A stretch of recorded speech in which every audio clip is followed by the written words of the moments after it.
This is We Be News Freezy for the 21st century. See how it works? Somewhere. Can you dig it? And so just want you to know. Man, I looked at that smile on your face just now.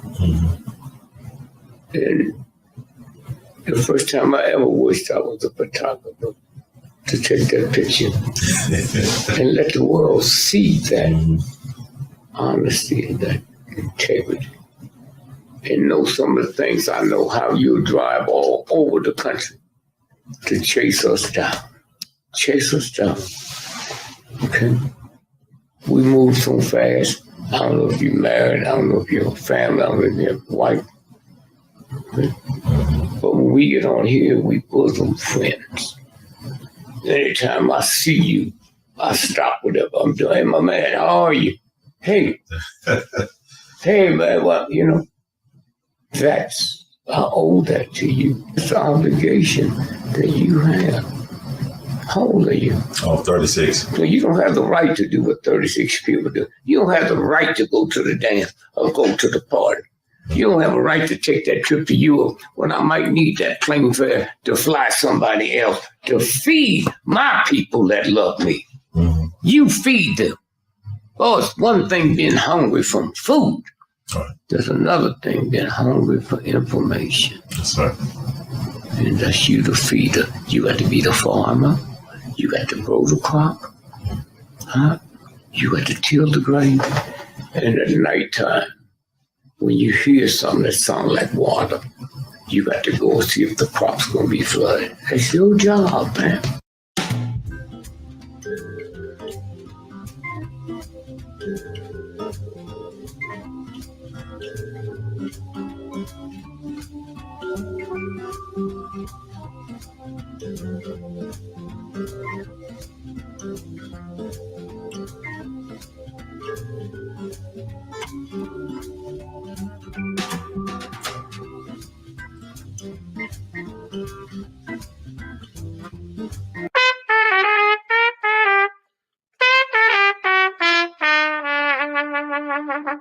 Hey, everybody, this is Brother Ron. I am asking you all to do me a big favor. Think about supporting the We All Be movement. Your donation is tax deductible. The We All Be Group Incorporated is a recognized 501c3. And I'm just asking you all because I want to keep on bringing y'all quality work through the way that I know how to do best. And I'm going to sing my praises and toot my horn. A lot of y'all were not hip to Dick Gregory until Brother Ron brought him on the We All Be platform, until that jingle review we did. Y'all seen another side of Judge Joe Brown, and Judge Joe Brown's message has been amplified. But it was We All Be that brought Judge Joe Brown to y'all back in 2014. And so many others. And we covered so many things. So help us out so we can help you all. Peace.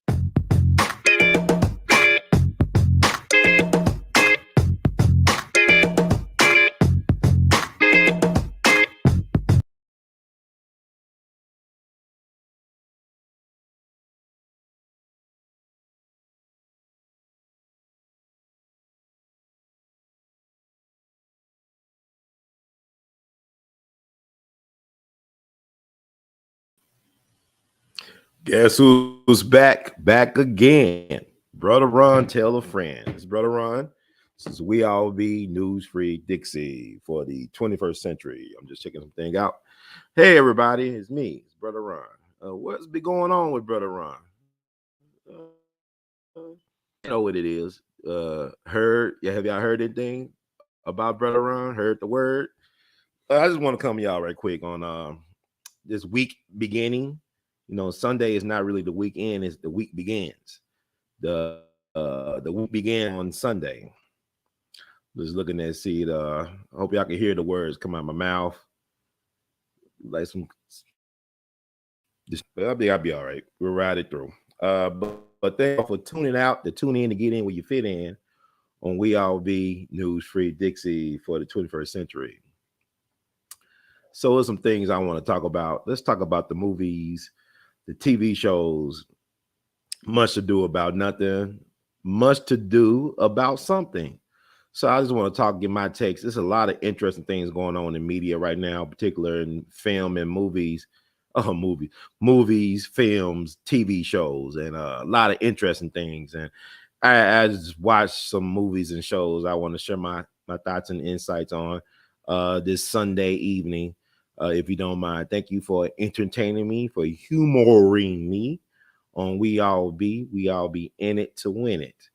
So without further ado, I saw it's called Best Picture. You know, this movie called Everything, Everywhere, All at Once. Is that what it's Everything, Everywhere, All at Once? I saw them. They won Best Picture this year at the Oscars, at the Willies. You know, Big Willie style. You know, everything kind of changed.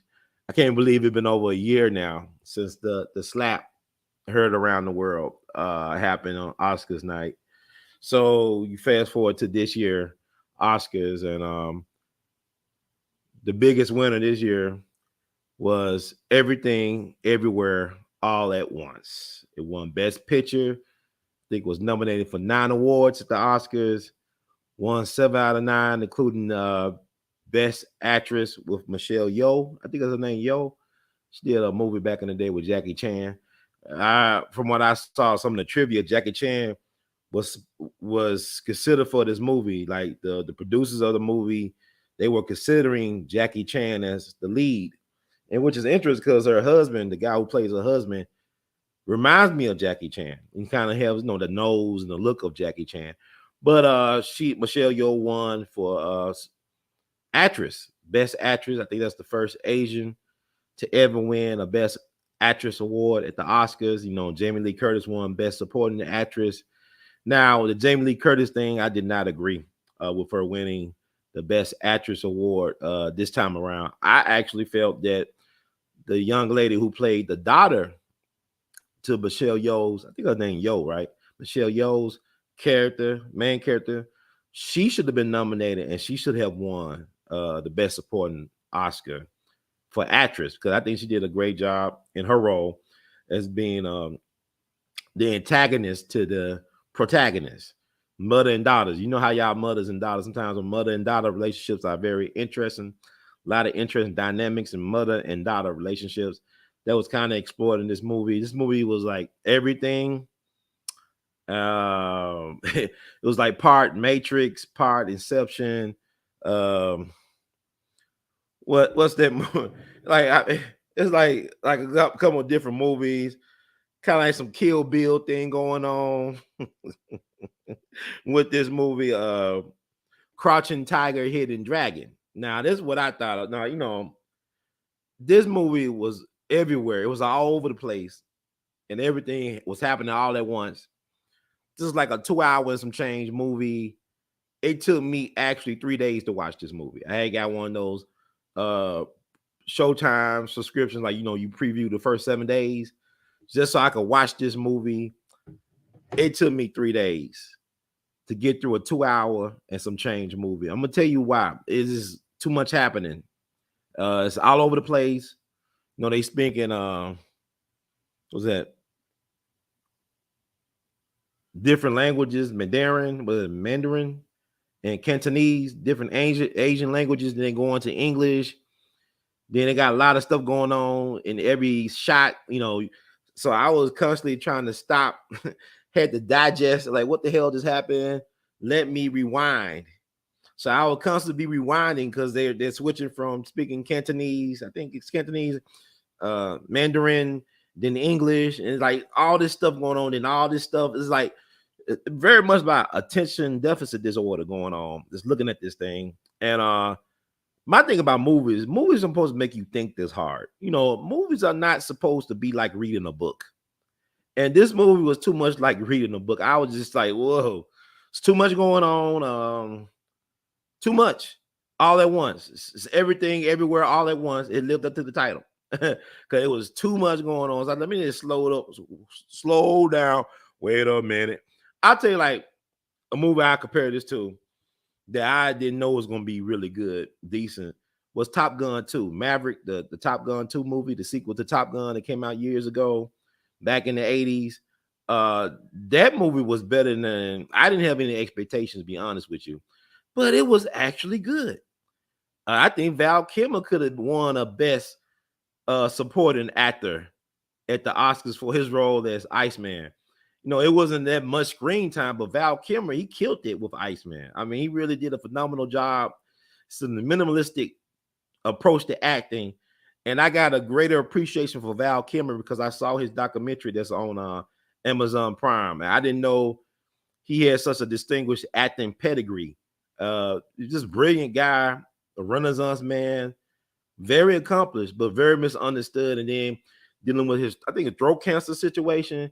And I like how they worked that into the wingman characters, appearance on Maverick on the Top Gun 2 sequel. But that was pretty good. Top Gun 2 was not bad. I got to go back and watch Top Gun 1 because I really didn't watch Top Gun the first time around. So the sequel actually made me want to look at the original Top Gun. So shout out to that, because one thing about Tom Cruise, whatever you think about Tom Cruise makes decent quality movies. He knows how to make a movie. And it's like he made a deal because he's aging slowly. I don't know. I mean, I know he got money and all this stuff, but I remember him being like Peter Pan, jumping on Oprah's couch on live TV or whatever, on national television, talking about that, people just need to exercise more instead of taking all these pills and all this da. And maybe there's something to that. I know he's in Scientology. And no, I don't know. But I mean, what's fun about Scientology? I actually went to one of their headquarters, I think out in L.A. I went when I was out in Hollywood, just visiting Hollywood, California. I allowed the Scientology people to kidnap me for several hours one evening because I was trying to figure out what's the meaning of life and all this. I was walking around Hollywood land, and these white girls, these white Scientologist girls, we struck a conversation. I let the white girls kidnap me in Scientology. They even audit me, and that was an interesting situation. But till this day, that was like in 2017, right? So it's about 6 years later, almost. It'd be 6 years this coming April since I had that encounter with Scientology. They still trying to contact me. I don't know what they saw in my audit. I don't know why, because I'm not interested. Like, I brought a couple of books, Dianetics and all that stuff. I know you're talking about Mr. Farrakhan and his relationship with Scientology, Nation of Islam. And we're going to talk about the Nation of Islam later on this podcast. But I just don't know why they keep on trying to contact me, man. They call me or they send me all this mail nonstop. So this is interesting. But I may talk about the Scientology thing in a podcast in the near future. But anyway, it was everything all at once, all over the place. And it's interesting because I brought up with Hidden Tiger, Crouching Dragon, and that actually won a bunch of Crouching Tiger, Hidden Dragon. That was when I saw that about over 20 years ago. That was a pretty cool movie. It won for Best Foreign Film at the Oscars.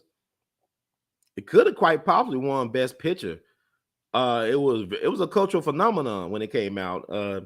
That movie, and Ang Lee probably could have won Best Director. That movie was a box office success and an artistic success, and it has a cult following.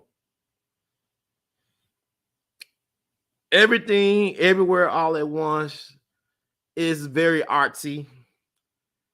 It probably will have a cult following, but did it deserve Best Picture of 2022? Like I said, it took me 3 days to watch this film. It's just too much going on. Made my head spin, had me going in circles. That's not an ideal movie to watch. I don't want to think too much when I'm watching movies. I want to escape my reality when I watch a movie. That's what make these superhero movies so problematic. They want to put all this stuff in that people trying to escape for a couple hours. They want to make you woke. Woke all on. They don't want you to dream. They want you to be wakey wake, woke all day, even in the movie. And that's make-believe, okay? All that crap is make-believe. So, like I said, I don't believe Jamie Lee Curtis earned or deserved that Oscar.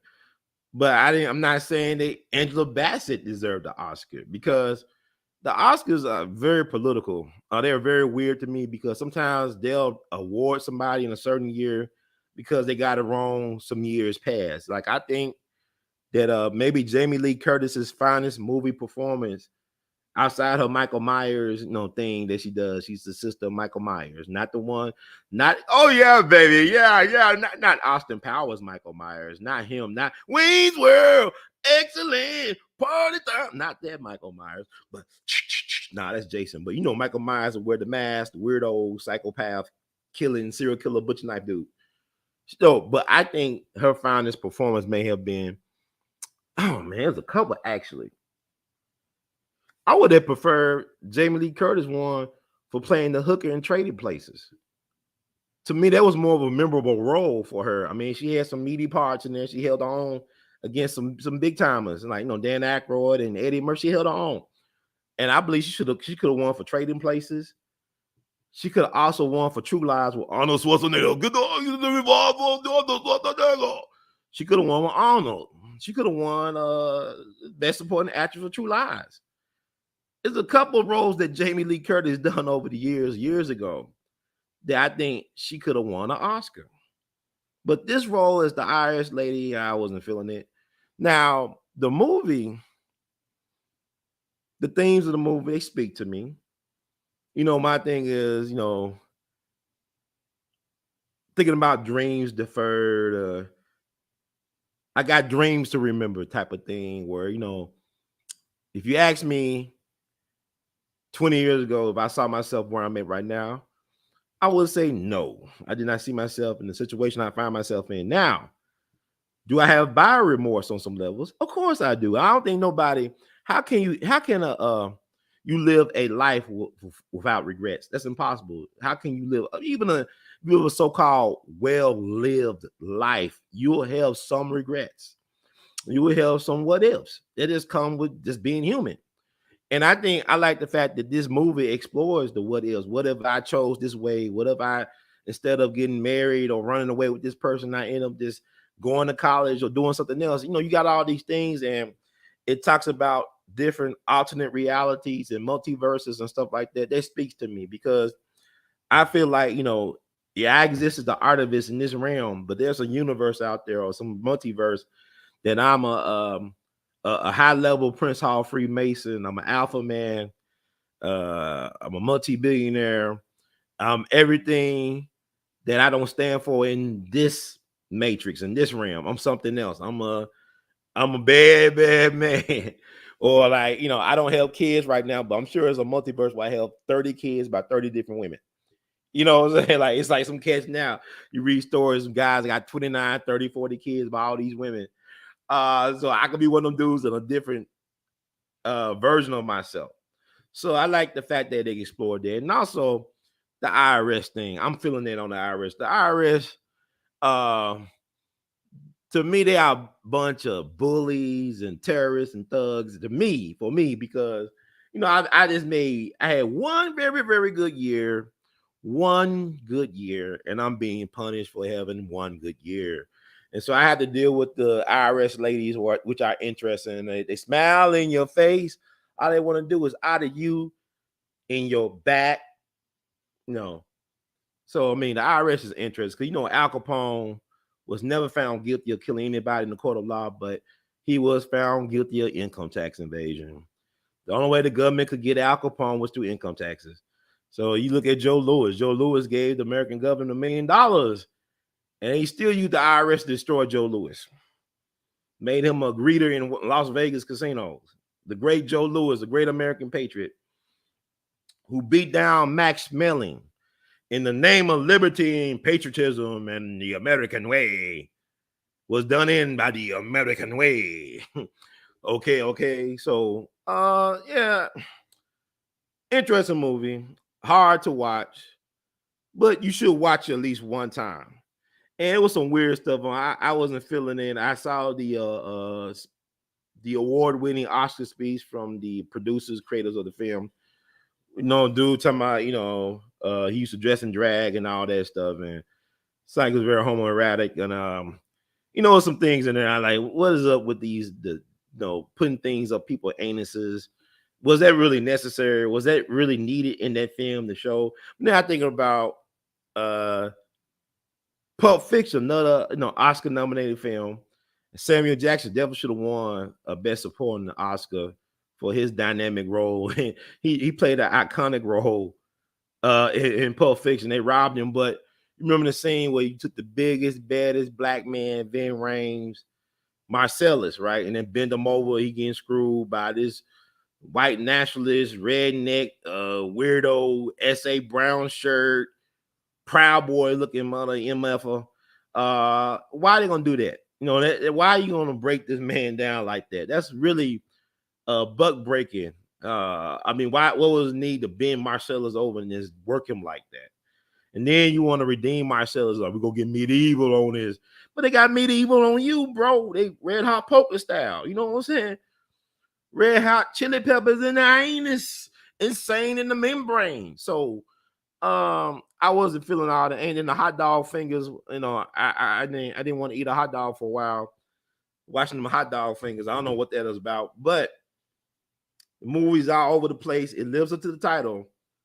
As far as the hype, whatever, but put some time aside to watch this movie because, like, it's hard. Like I said, there's too many subtitles, too many language barriers, too much going on in every scene. So it lives up to Everything, Everywhere, All at Once. Okay, I think I did good on that. Okay, now, I think it's available. Let me see. Because what I should have been doing was showing light art from the film. Gotta find some. But anyway, just gonna move on. Is it? So if you try to figure out like the video art, whatever the film art, I think that's it. Yeah. So a lot of things. Oh yeah. Also remind me of what's that movie with Kurt Russell? Was that Big Trouble in Chinatown or something like that? That Kurt Russell movie.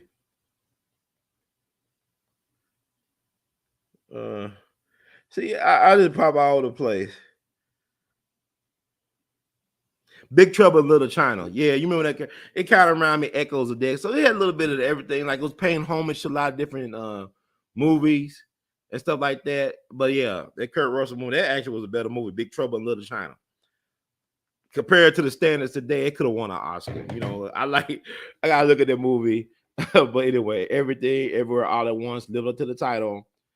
Don't necessarily believe it lived to the hype. You know, Oscar's kind of weird to me. To me, it tried to discredit movies that are blockbusters that people want to see. You know, they try to pay little consideration. Now, I know every now and then you may award a movie like that.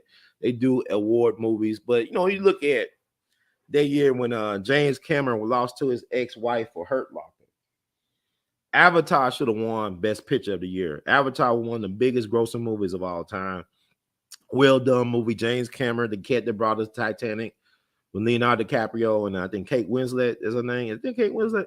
But he, you know, Terminator franchise. James Cameron, a brilliant visionary when it comes to filmmaking, loses Best Picture to his ex-wife, who's, you know, and that's now a lesbian, for the film Hurt Locker. People still watching Avatar, but people still looking at or watching Hurt Locker. I never seen Hurt Locker. I might watch it now since I'm thinking about it. But Avatar is still playing somewhere in the world right now as I speak. Somebody's watching Avatar. Some network around the world, even probably the universe, is playing Avatar somewhere. It's like somebody is watching a Gene Hackman movie somewhere. You know what I'm saying? Like Gene Hackman hasn't acted in years, right? Gene Hackman did a lot of classic movies, classic roles. I'm sure there's a Gene Hackman movie playing somewhere in the universe or in the multiverse. That's how that works. But anyway.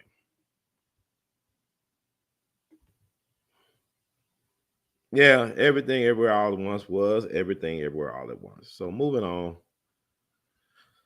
Oh, let me see. Who else I want to talk about? Okay, Your Honor. Your Honor. I'm surprised people don't really talk about this show. This is a good show, man. I saw season 1 last year. It was very, very good. I thoroughly enjoyed it, man. It was unique. Let me see something. Trying to find the art that goes with it. This is We All Be News Free Dixie for the 21st Century. Okay, that's Bryan Cranston. Bryan Cranston be playing some roles, man. I love this guy's ability to pick projects, and he really shines in these TV shows he plays in. Like I had I know Breaking Bad was a phenomenon, a cultural phenomenon, won a lot of awards, brilliant, all that, but I didn't really watch it until like I think last year. I binge watched Breaking Bad, and it was amazing. It was an amazing experience to binge watch Breaking Bad. Bryan Cranston played one of the greatest television villains in history, Walter White. That guy was something else. Great writing, great acting.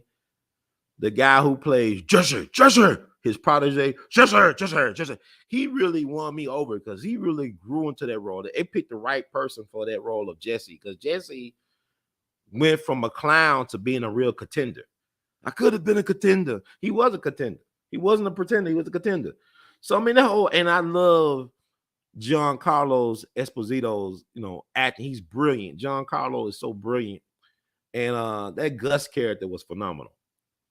I mean, I know they did Better Call Saul, but I think Gus could have had his own spinoff show. I mean, Gus was so, and his death scenes are so epic. One of the most epic gangster death scenes of all time with Gus, And we got Gus's chicken here in Memphis and Tennessee, West Tennessee. And actually, Gus's chicken is actually got places in LA and Atlanta, St. Louis, all over the map now. So I'm wondering if the people from Breaking Bad got the idea for this Gus character from the Gus Chicken restaurant that started a little bit outside of Memphis, actually started by Black people. And, Gus is Afro-Latino, I guess. I don't know what to make of Gus because Giancarlo is actually, his daddy's Italian, I believe. His daddy's an Italian guy. His mom was Black. But Bryan Cranston does it again.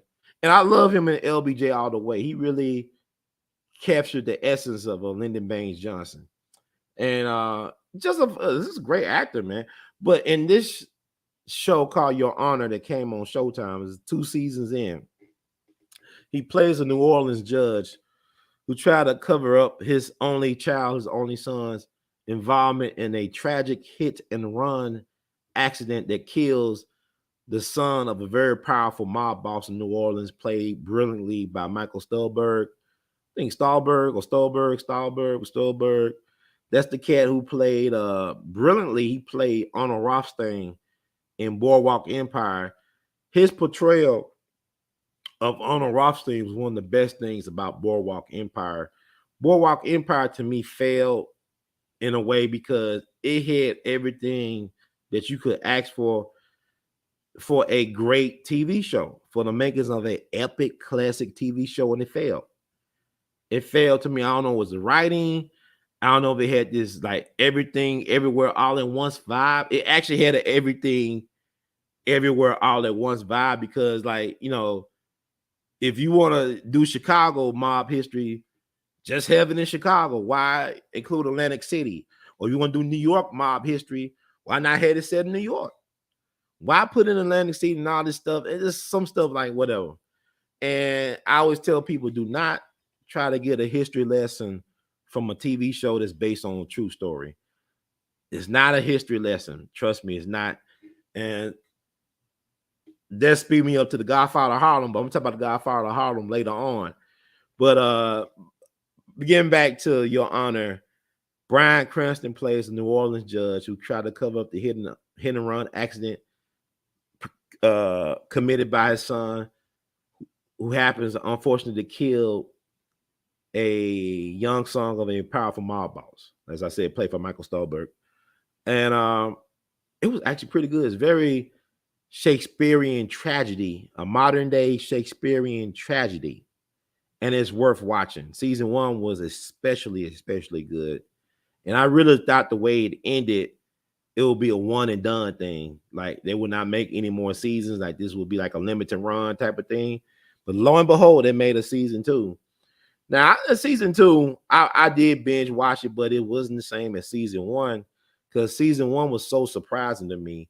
The way it was written, just the brilliant acting. You got Isaiah Whitlock, high strain, shit. He do that. Shit.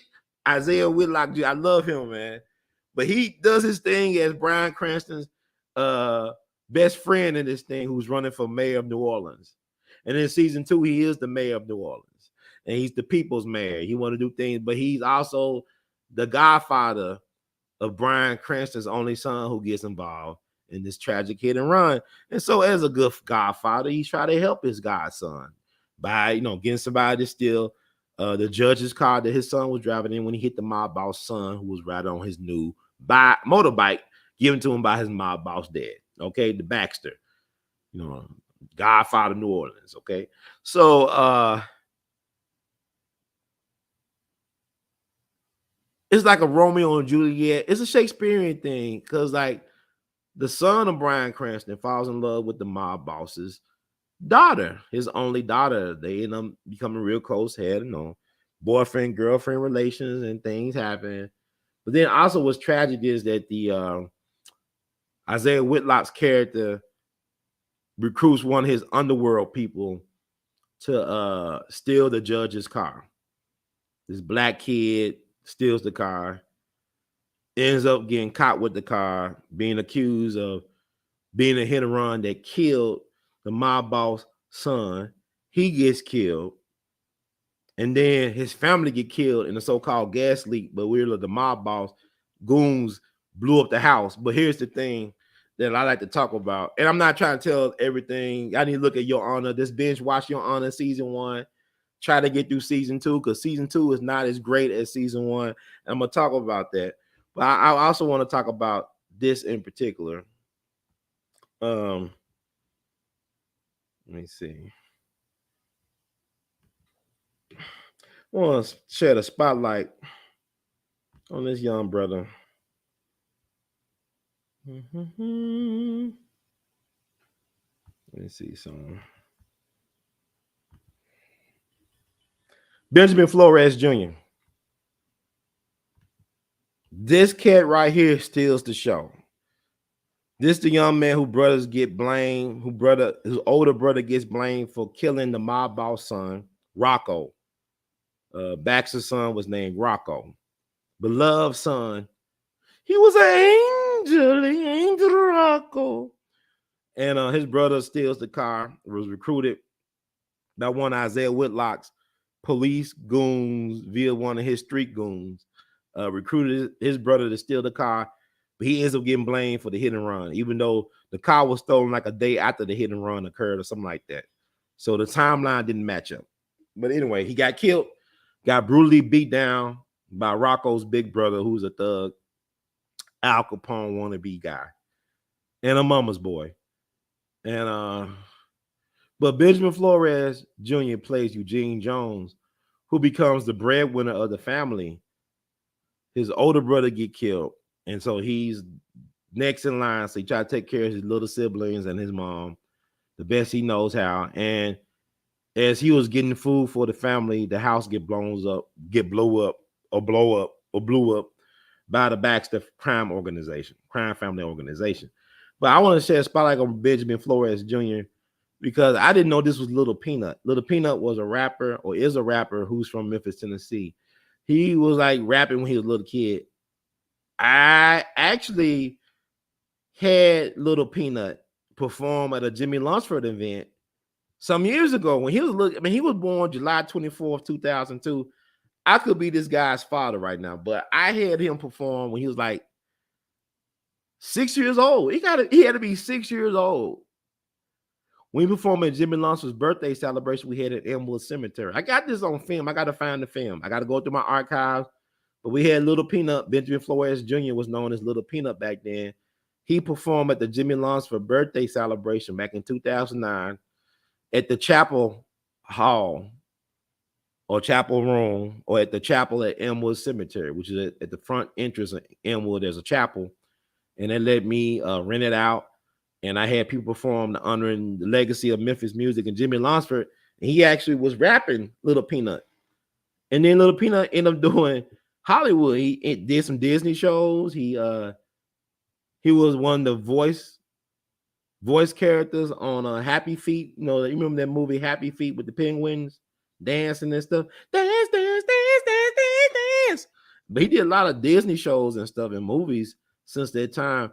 But I didn't know that was even a Little Peanut until I saw like an Instagram post, somebody saying nobody's really talking about the amazing performance of Benjamin Flores Jr., known as Little Peanut. He's from Memphis, and he's acting his tail off in Your Honor. So I had no idea watching season 1 that was Little Peanut that I knew when he was 6 years old doing this thing. I said Memphis is an interesting place. Like I said, I went to high school with Brandy Evans, who's Mercedes on P Valley. Now she says she's younger than what she is. Whatever. She might have been 12 when she was in high school. I don't know, but she was fine back then. But anyway,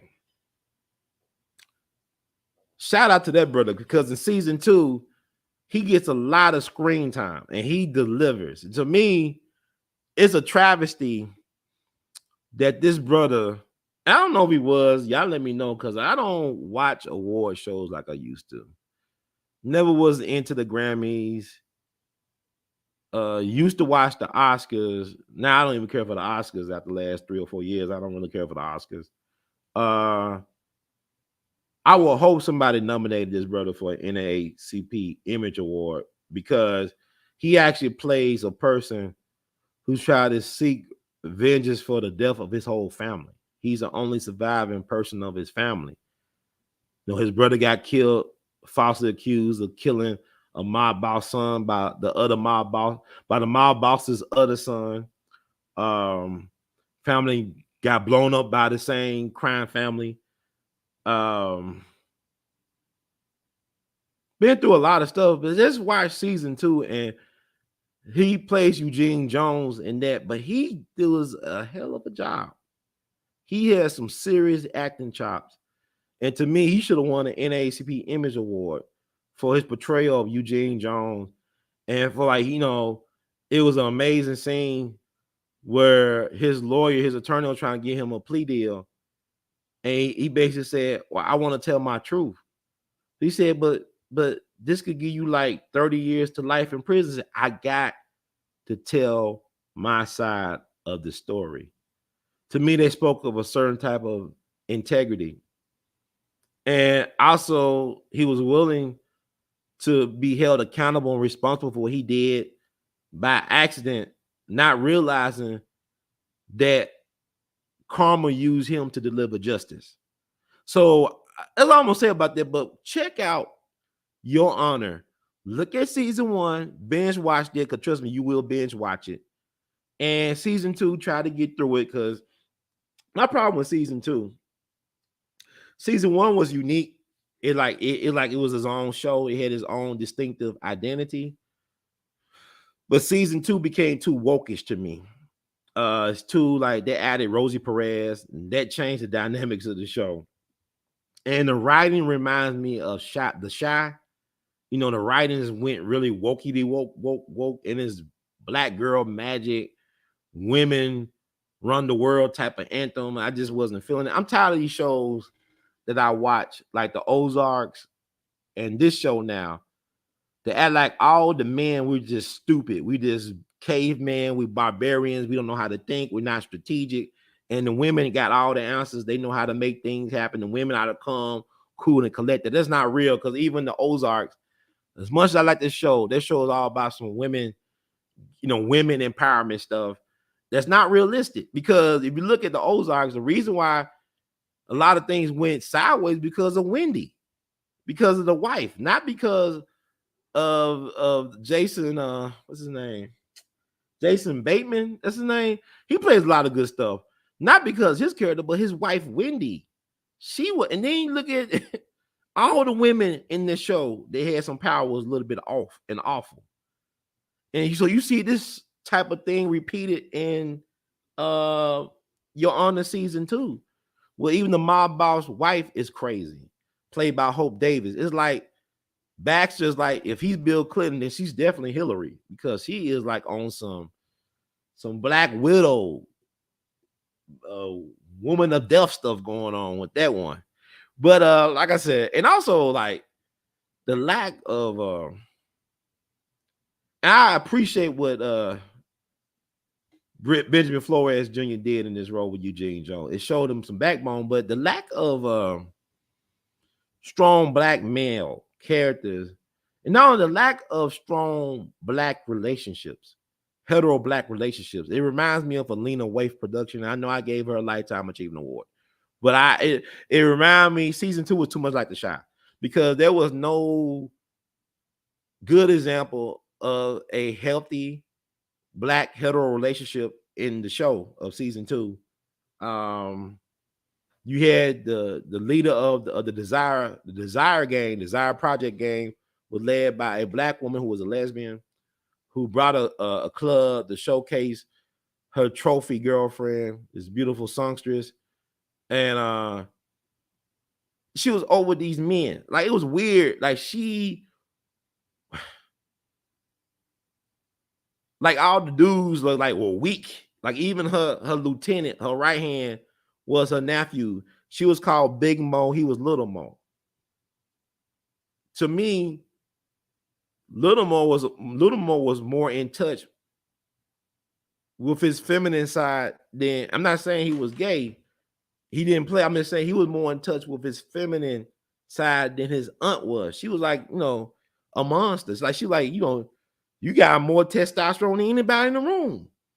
And like the way she would treat family versus how her nephew saw family was interesting. And she's a woman. And I will leave it at that. It was too much like The Chi to season 2. I wasn't feeling like that, but I got through it. And Roseburg, and then like it wasn't realistic. Like, it actually had a realistic vibe more so to it the first season. This thing is like fantasy, like it's woke dreams, and it was kind of weird watching it. It was kind of off. It's kind of like you watch it was another great show that I like. It kind of like ran out of ideas, ran out of steam. The show Goliath on Amazon Prime. I was hip to that back in 2017. I knew that show was going to be winning some awards. And the thing about Goliath is it started out pretty good. But the season 1 held the standard too high. Just like with Your Honor, season 1, the standard was so high that season 2 couldn't match it. That's what I'm saying. Sometimes I wish a show, if you run out of ideas, don't do no more seasons. Because like with the Power franchise, it's like, man, y'all start getting really goofy at the end. Like, y'all, to me, is, like back in the day, I remember I was cleaning a break room on Friday, and they left the TV on, and it showed the TV show from the 70s and 80s, One Day at a Time. No, it was a Norman Lear production, right? One Day at a Time. And I had no idea when I started Wikipediaing it. That show was on for 9 seasons. That show started with, I believe, Gerald Ford in office, and it ended with Ronald Reagan towards the end of the first term of Ronald Reagan. So they had a good run, 9 seasons. I don't see too many shows today lasting as long. I guess Law and Order, it's kind of weird, but you think about it, it was an interesting show, interesting premise, right? A single divorced mother with 2 young teenage girls moved to a new city, got some interesting characters, But I look at some of these shows, they get really goofy towards the end. It ruins the credibility and the brand just in the show. If you can't think of anything new, like with Lovecraft Country, people wanted another season, but I think it didn't happen. Most because they probably didn't have a lot of fresh ideas. You know what I'm saying? So I think sometimes I like what that show what Gina King did. It came out the same year. Cause that movie, right? Or The Guardians. We call that movie. Well, it was like a TV show based on that. Let me see. I'm getting all over the place.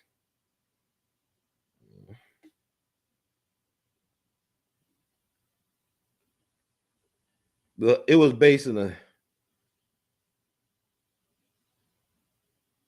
let Let's see.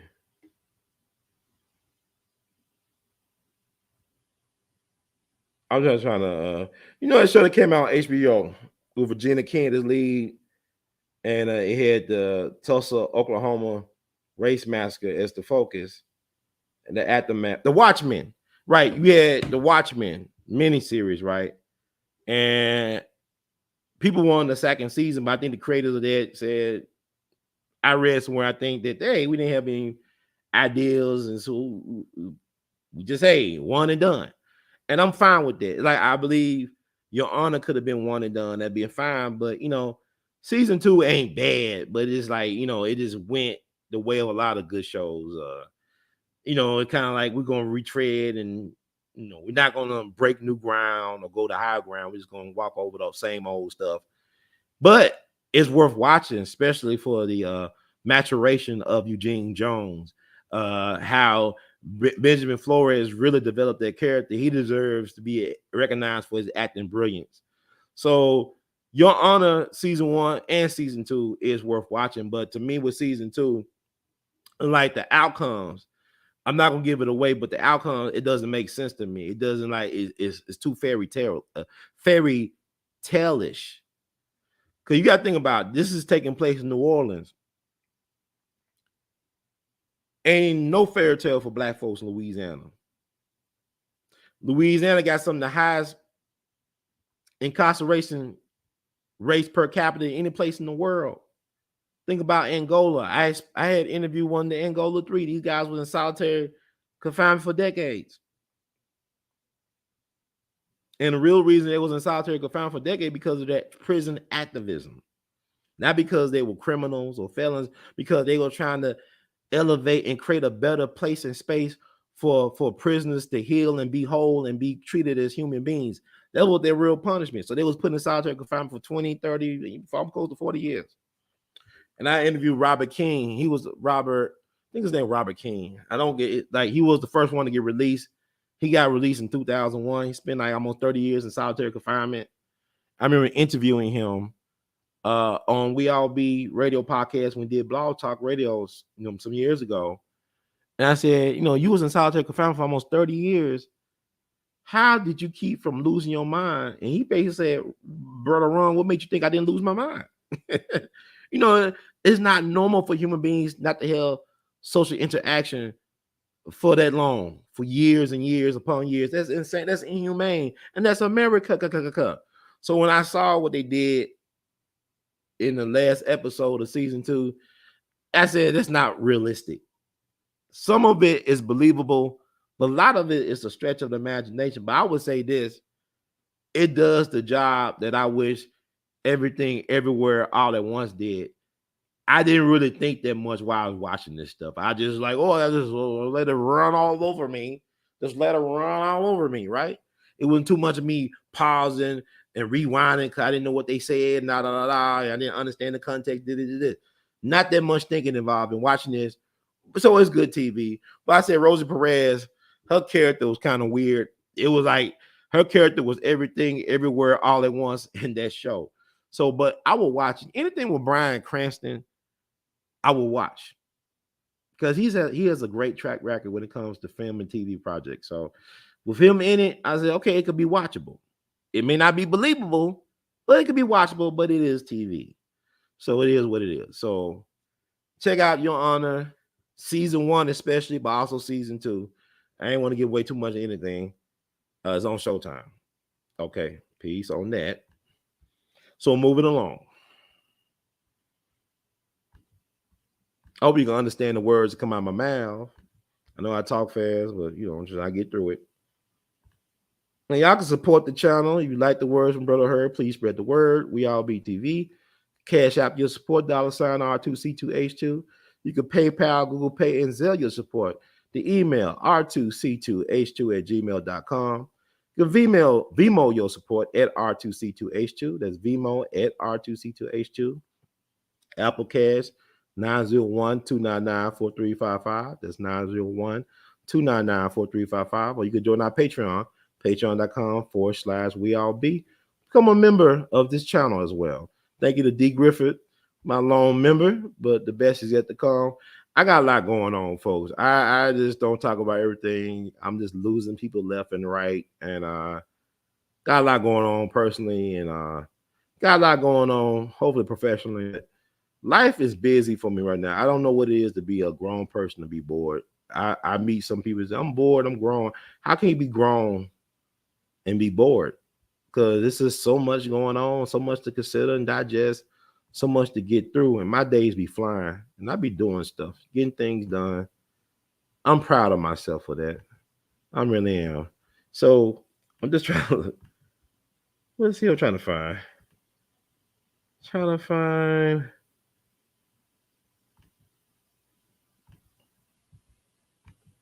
I'm trying to find something because, like, see, I think they're making a good time. I'm trying to find something.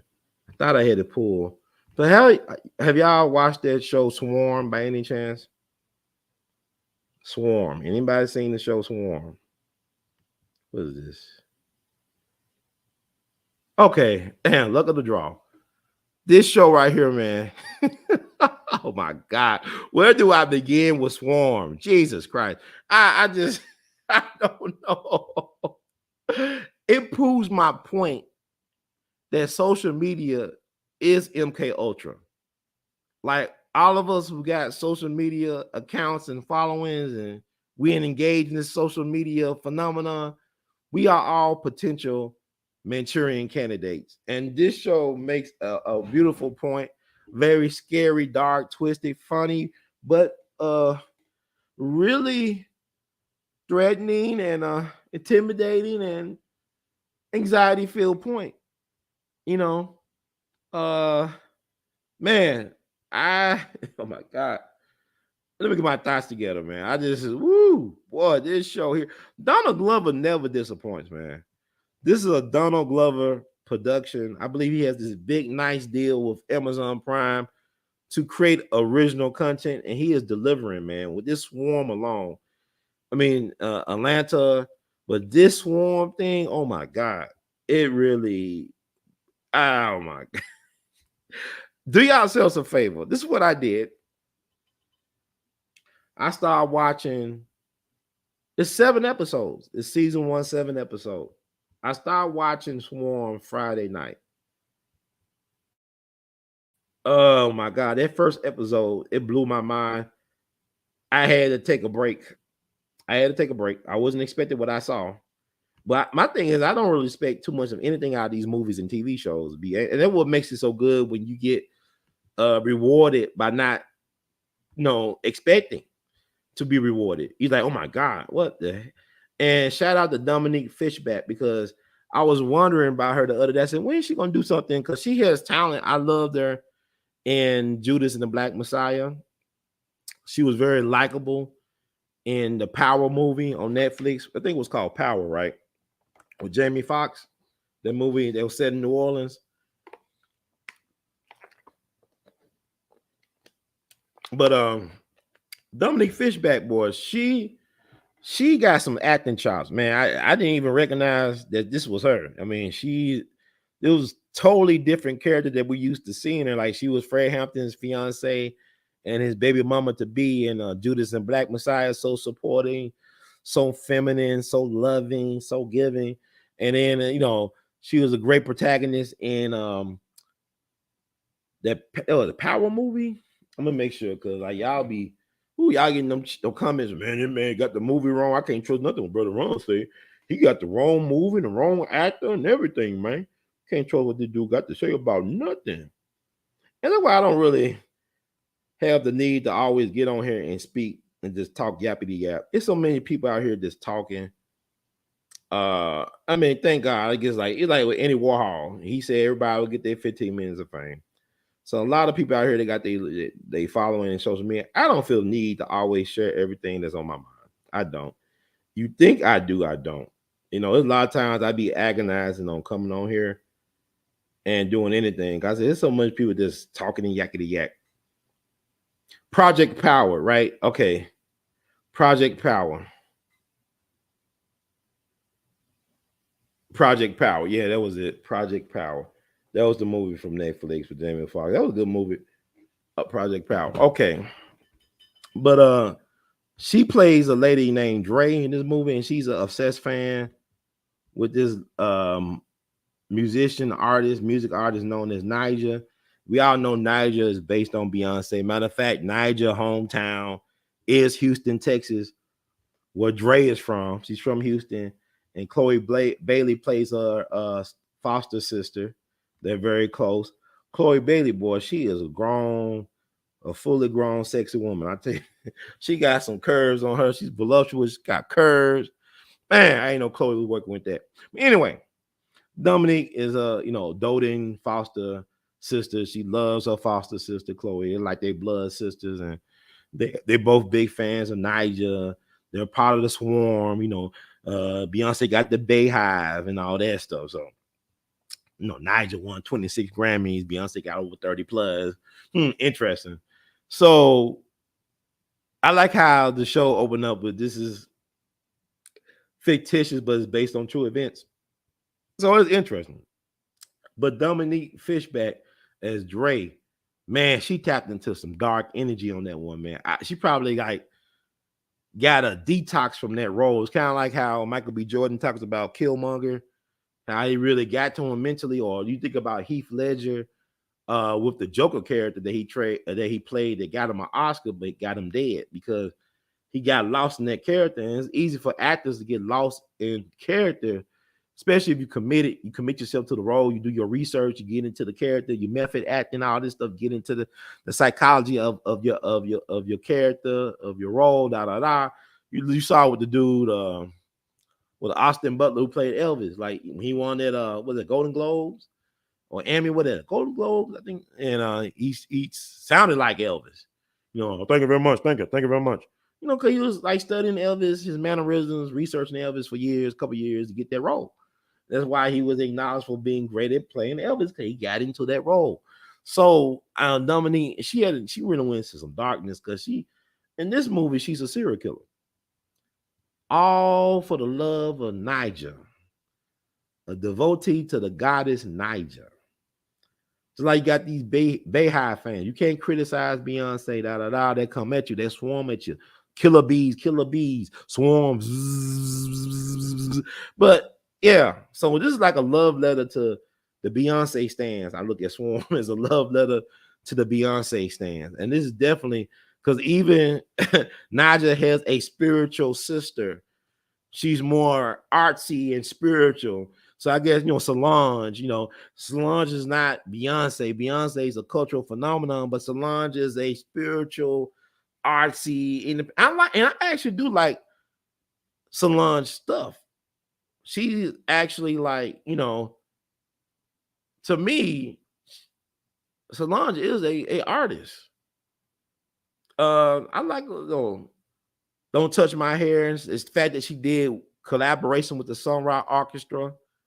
That speaks a lot to her awareness and appreciation for the culture.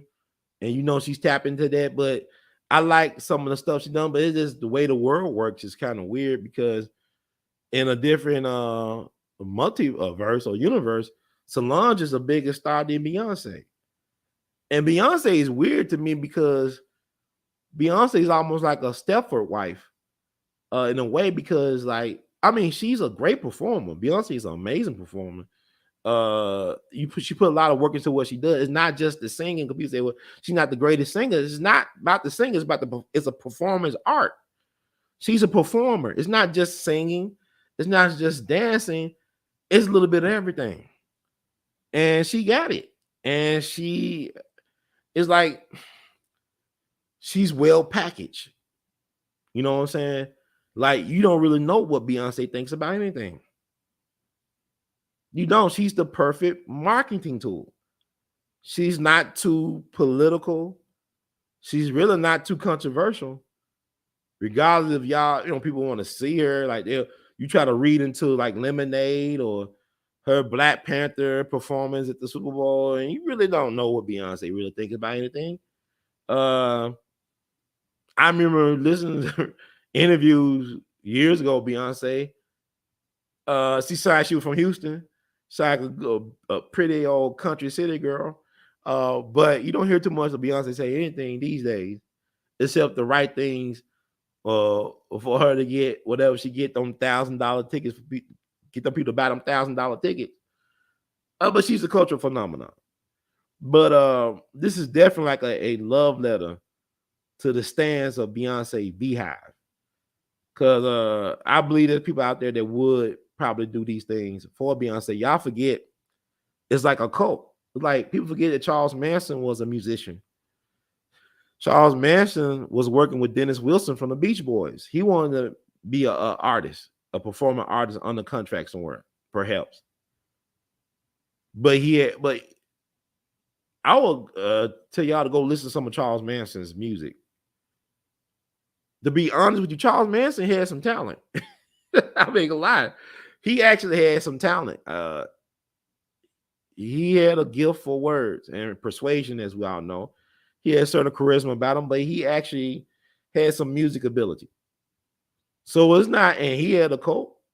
So imagine a person like Beyonce who's charismatic and selling millions and millions of records and albums, songs, streaming millions of times and sell out concerts and people just obsessed with this lady. Yeah, so this is Swarm. This could happen. I could see somebody being totally into Beyonce in a spell-like trance, because I believe that one of Beyonce female musicians was suing her at one point.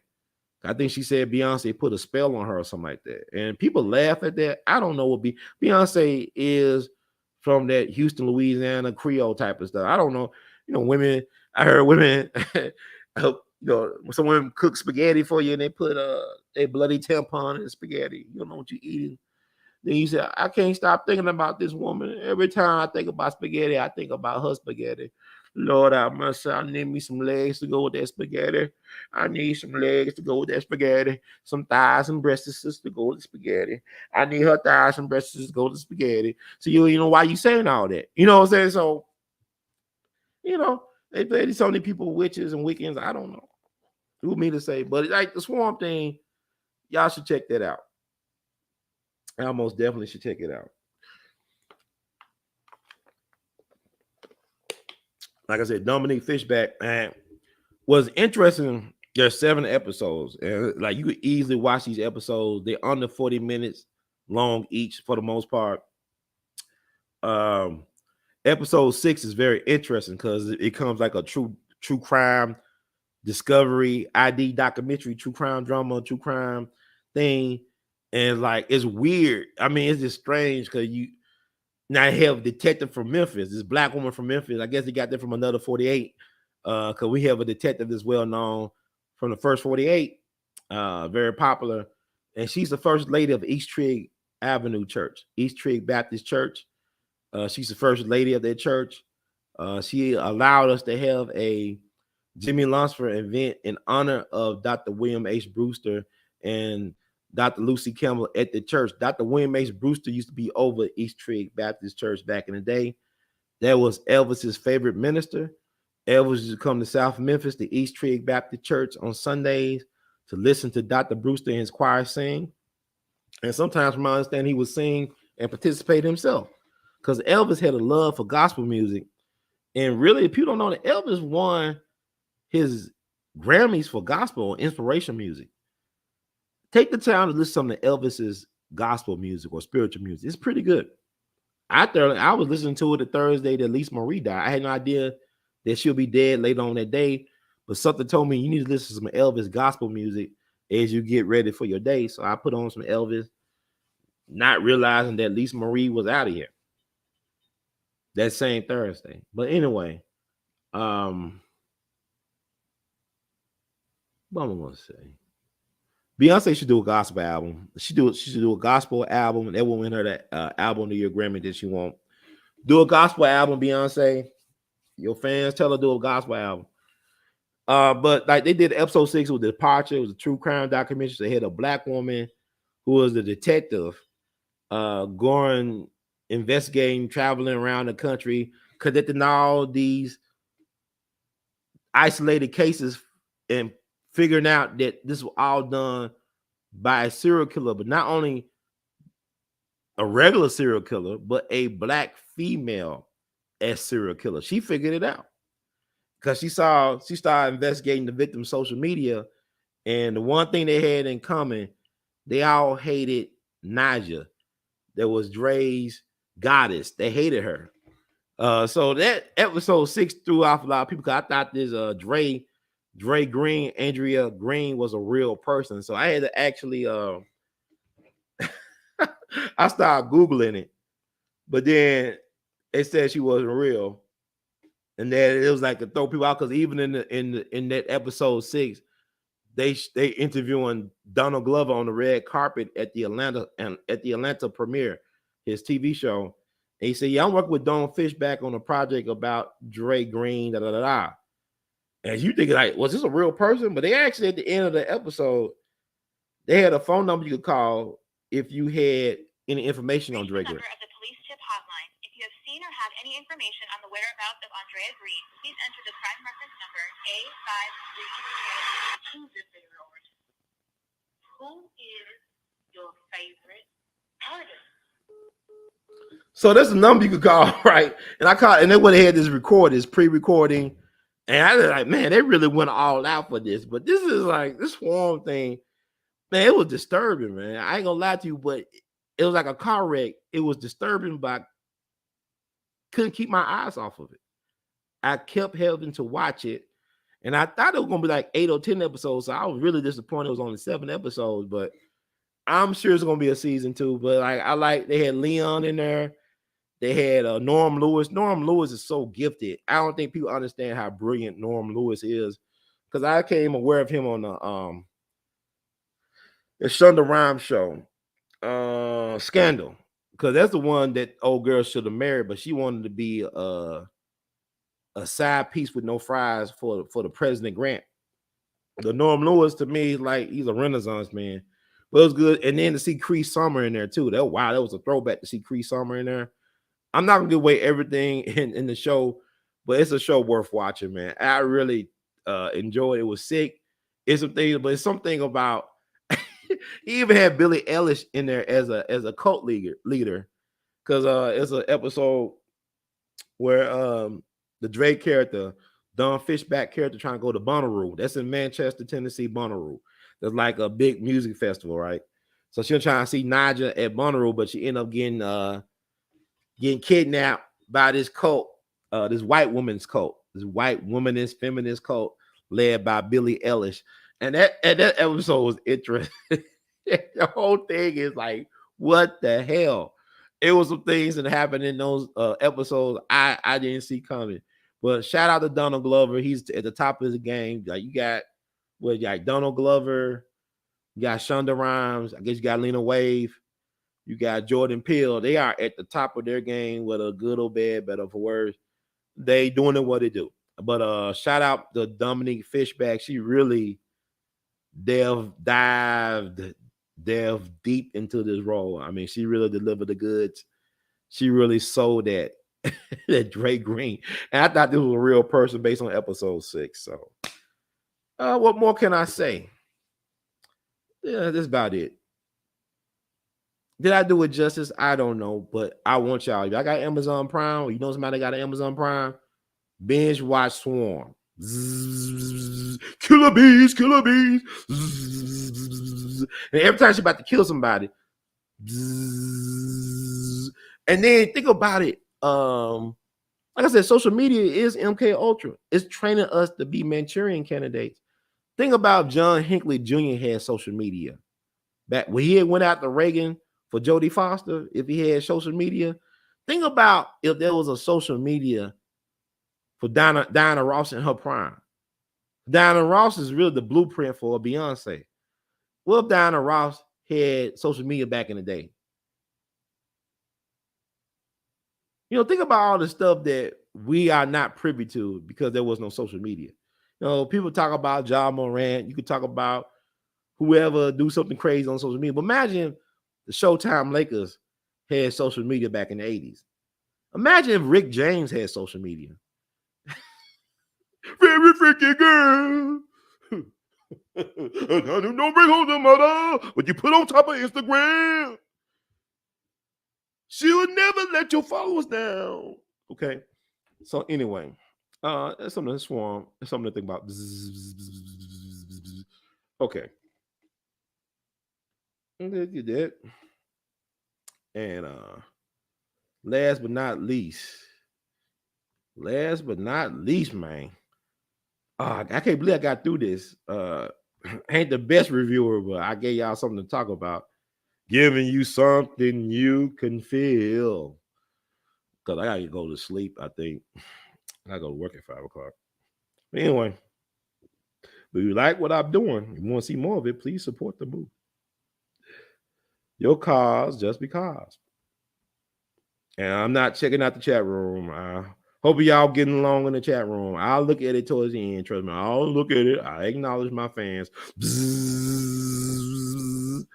Ain't gonna nod you. You know what I'm saying? You dig? Ain't gonna nod you. Know what I mean?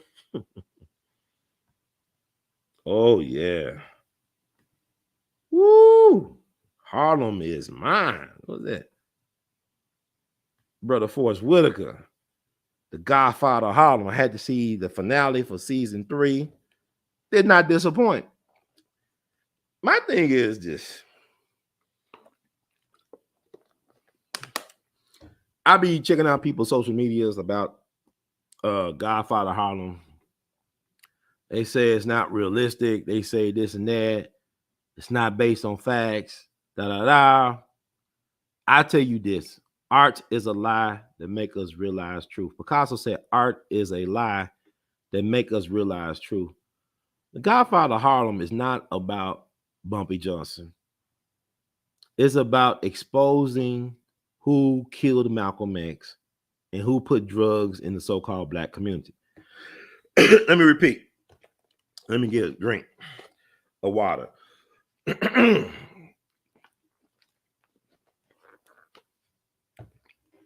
Godfather of Harlem is not about Bumpy Johnson.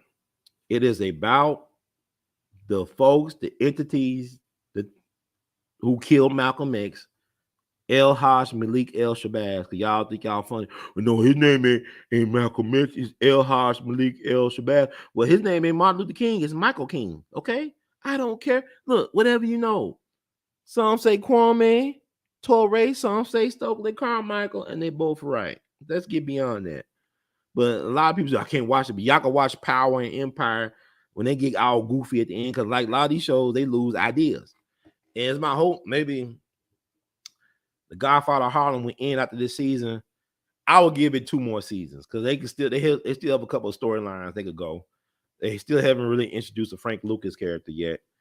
And people will say, well, the Godfather of Harlem is far stretched because they can't believe that Malcolm could form an alliance with somebody like Bumpy Johnson.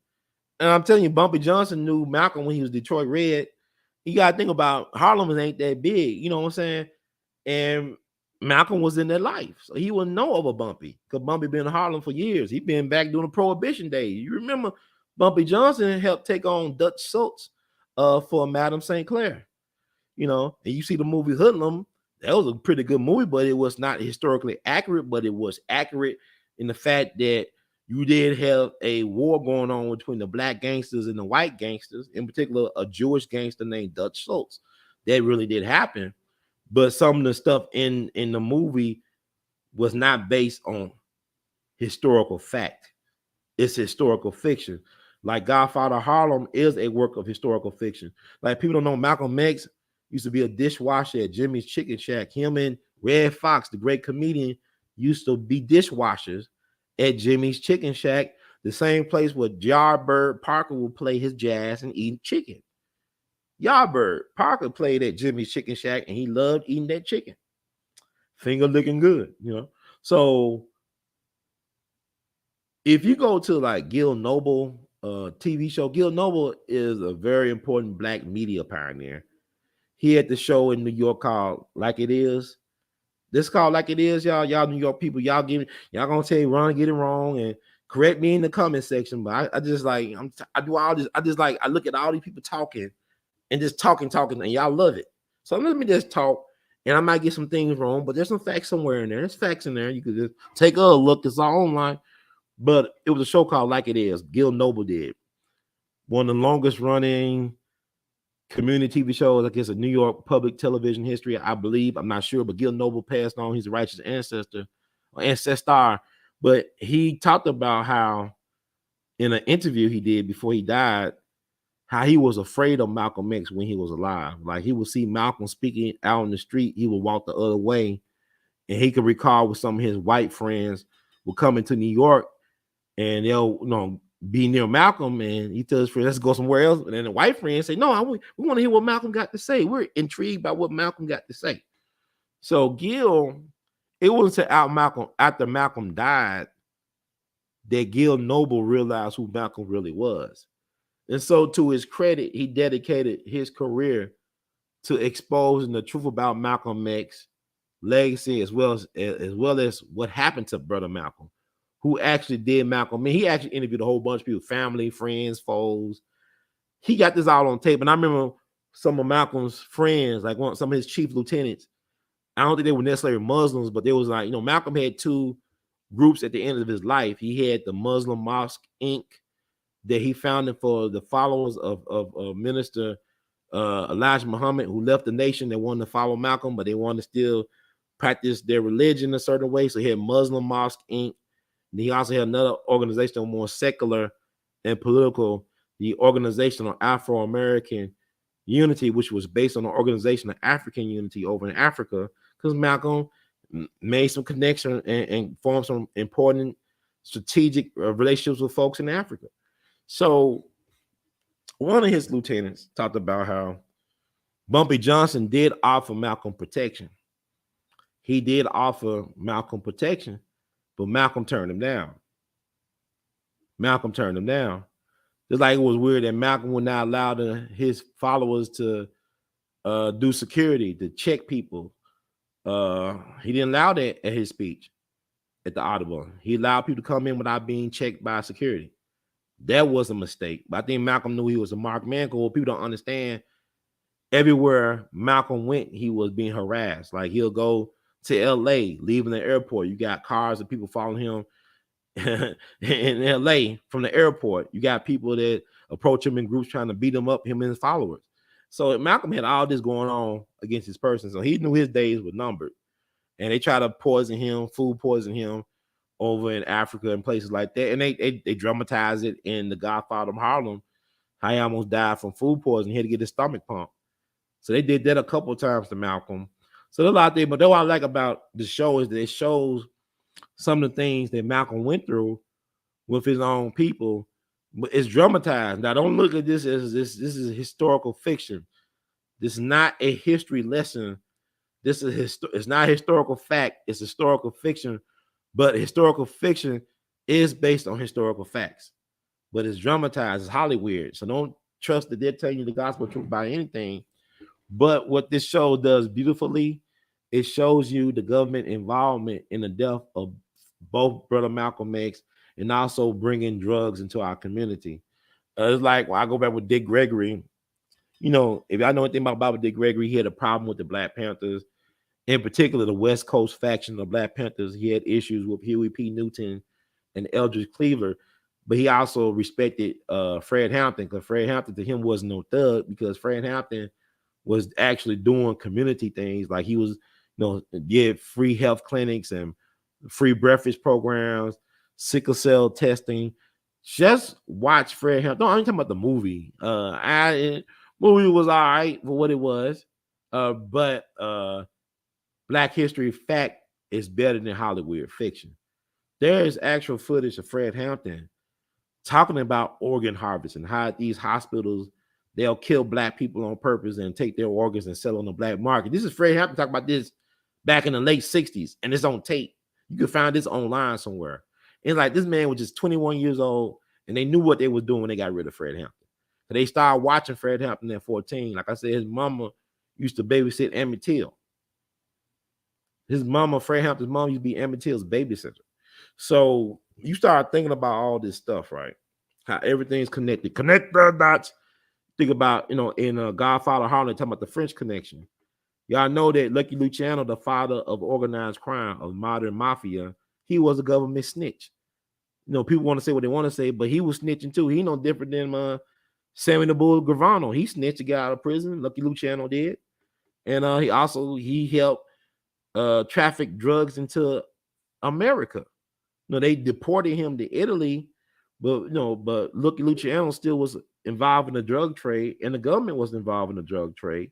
And I like about the Godfather of Harlem, it showed you how the CIA got involved in drug trafficking to support their activities in places like Cuba and all around the globe.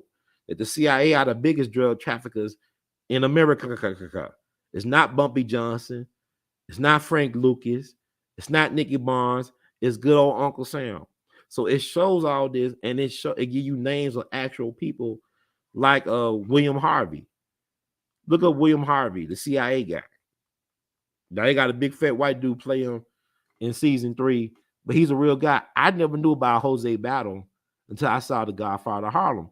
Jose Battle was a real guy. He was a Cuban mob leader who was drug trafficking, weapons trafficking. He was a part of Operation, all that, Operation Mongoose stuff, Bay of Pig, but he was a big time criminal lord in America for decades. This man was in $1 billion business, man. I didn't know he existed until I saw The Godfather of Harlem, because Bumpy had an alliance with Jose Battle against the Italians for distribution, all this stuff. He made a deal with the CIA. But in season 3, he was letting William Harvey know, look, man, I know about Operation Mongoose, all the stuff y'all try to do to kill Castro, and I'll leak this to the press. So this stuff is it's historical fiction based on historical fact. So people look at The Godfather of Harlem. It's not about Bumpy Johnson. This is about how the government destroyed Black people by eliminating their leadership and destroying their communities through drugs. So this is why I watched The Godfather of Harlem. It's also entertaining. It's some great acting going on. Forrest Whitaker does a great job. Then the brother who played Malcolm X is like, it's kind of traumatic, so to speak. It's kind of like the two Kunta Kintes. Like you had LeVar Burton, he was Kunta Kinte, then John Amos is Kunta Kinte. He was like, what happened? What happened to Kunta?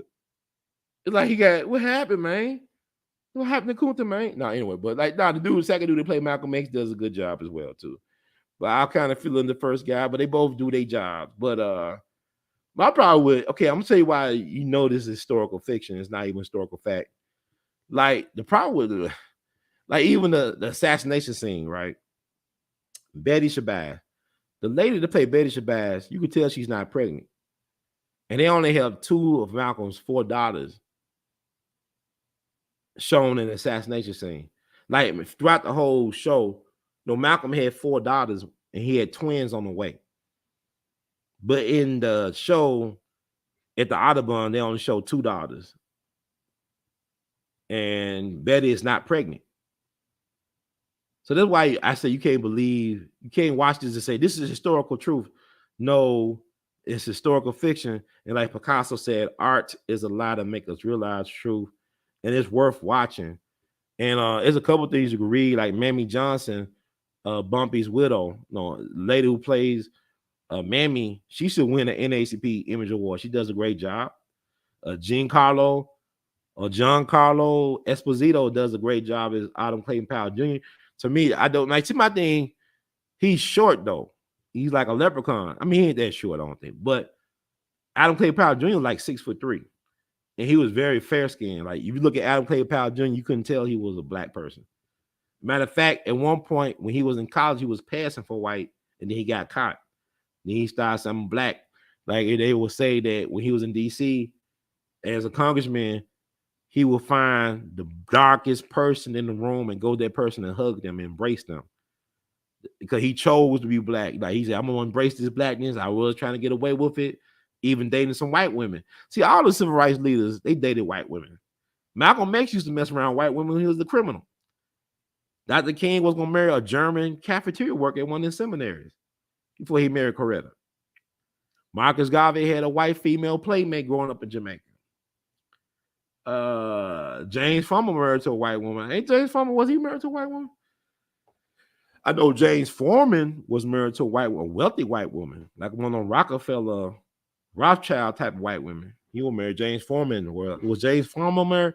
Because like it's the same, you know, James Foreman, he did a press conference. This is the leader of CORE. He was the leader of CORE. And he was portrayed in the Great Debaters movie with Denzel. He was like the protege whose daddy was the college professor at Wiley College, I believe, played by who? Forrest Whitaker, right?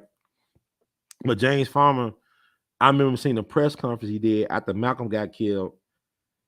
He said he was at the White House, and Lyndon B. Johnson asked him, "Anybody? Do you know what happened? Did they know what happened to that Malcolm fellow?" Like Lyndon B. Johnson don't know. I don't know. Maybe he didn't know. And I believe that James Foreman believed that it was a drug conspiracy. That it was like the French connection, like the mob that killed Malcolm X because he was trying to get rid of the drugs out of the black community. Like he was getting in the way of drug distribution in the black community. That was James Foreman idea, but there's a lot of people that wanted Malcolm X dead. And I think the GODfather of Harlem does a good job of not just saying it's the Nation of Islam. Because that's what people get. They keep on saying, well, Farrakhan said, they created the atmosphere. Now, we cannot let them off the hook, of course. Farrakhan did say that what Malcolm did deserves death and all that. It's printed in newspapers. They got caricature of a Malcolm, his head with devil horns bouncing down the street. This is well documented. A lot of things Nation of Islam within did. But Elijah Muhammad said, leave the brother alone. And sometimes you can't control your goons. You know, your goons gonna do what they're gonna do. Sometimes they're gonna let you in on what they're doing. So you can be insulated. So when things go down, well, you know, he didn't know. He can't control these goons. But anyway, like Malcolm said, I trained these folks. He knew what they could and could not do. And some of the things that would happen to him, Nation of Islam could not do. They could not deny him entry into a country like France. They don't have no power to deny Malcolm X entry into France. Come on now. Now, but the nation was compromised by law enforcement agencies. Now, you know, John Ali was an asset to the FBI. It's been well documented. And books I would tell y'all to read, The Judas Factor by Carl Evans, that came out in the early 90s. I think it's worth a read. He's from St. Louis. He used to work at the Washington Post. Then a professor out of Maryland, I believe, Zach Kondo. He's a hell of a researcher. You can probably find some of his interviews on YouTube. He did an interview a couple years ago. I believe still on YouTube, like several hours long.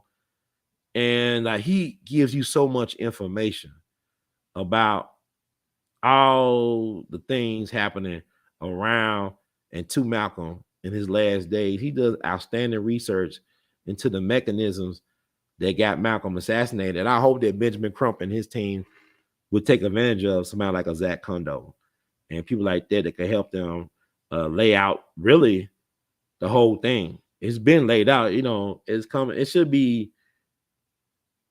The government killed Malcolm X, okay? I don't know what to tell y'all. Y'all keep on, y'all weird to me. Y'all more worried about Dr. Umar Johnson, what he do with the donations, than what y'all more worried about that than about the Federal Reserve and about the IRS, what they do with y'all donations, what they do with y'all money. Y'all have more questions for Dr. Umar Johnson than I do about the IRS and the Federal Reserve and all this other. It's just fascinating to me. These banks can do belly up stuff. They can steal billions of dollars from their clients and their whatever, and nobody really asks questions. But y'all more concerned about a $500 donation. What Dr. Umar Johnson gonna do with that money?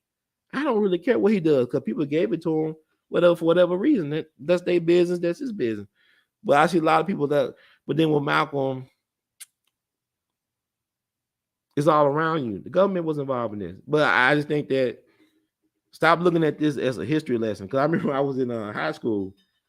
I was in high school in history class. And we was talking about Malcolm X, some of us and students among ourselves. And one brother said, I ain't gonna never forget this. He said, man, Mr. Bain shouldn't do Malcolm like that. Why did Mr. Bain do that to Malcolm? I said, Mr. Bain was a composite character. He wasn't real, man. The person, there was a brother in prison.